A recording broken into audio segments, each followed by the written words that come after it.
So, I mean, we have the Chongqing HIFU machine, the JC200. We still have the only one in the United Kingdom. We had it CE marked for Europe in 2005, so now there are about 20 machines around Europe. But our particular interest at the present time, we are still treating some fibroids, but our particular interest at the moment is we're treating pancreatic cancer, and we're also looking at the immunology. So we are taking blood samples and looking to see if there is an immunological effect. So, you know, if you are treating with HIFU the primary tumour, what effect does it have on other areas of the body? So that is our main one at the moment with fibroids. We've also recently done targeted drug delivery, which is very exciting.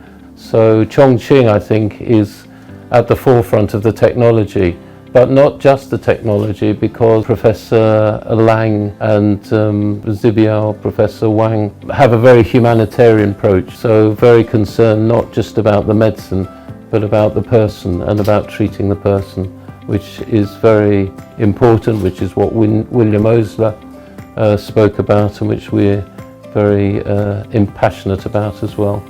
Oxford University has had very good discussions and collaborations about this, because obviously, you know, scientific research that is based in Oxford, they are keen to protect their intellectual property, just as anybody who designs new technology is, it's important to protect your property. So I mean, I think it's important to have those discussions, and I know that you know, when we have wanted this technology in Oxford, we have had to talk to the university.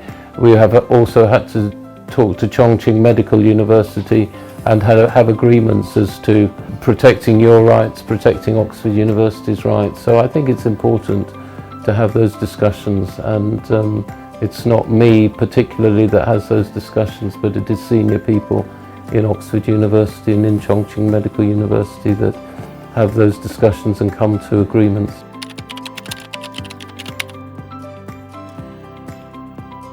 I think going global is important. We have to think further than Europe, we have to think further than China. We have to look at the whole of the world. And there, like always in life, it is not only one thing that is productive or effective. There are many different solutions. So if there is somebody and she says, I have this big menstrual pain and bleeding disorder, but I don't want to get pregnant anymore and I want a permanent solution, take out my uterus, I think it's okay. We should do it minimally invasive, but we should do it with a surgery. But there are many diseases where you cannot do good surgery, and there are many ladies who don't want to have any surgery. So in those cases, we have to think about alternative solutions. And we should not think about China, we shouldn't think about Europe, we should think about the whole of the world. How can we take care? And there are some differences. For example, Black Americans or Africans have a very high rate of myoma, a very high rate of problems with their myoma. Other countries, they have a lower rate. So it will also depend on the different regions. But as a global construct, you have to be open for all kinds of therapies to give the optimal therapy to the lady, because this is what we want.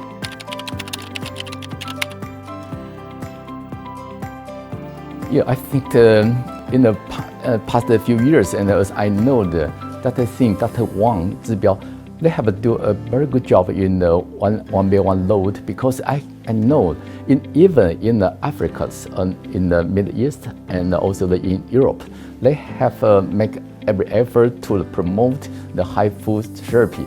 I think it's quite good and quite new, the technology for the patient and also for the doctor. So I think they continuously promote the pioneer, the medical device, medical concept. I think will be one-by-one load the same as the same time simultaneously. So I think they good do a good job already.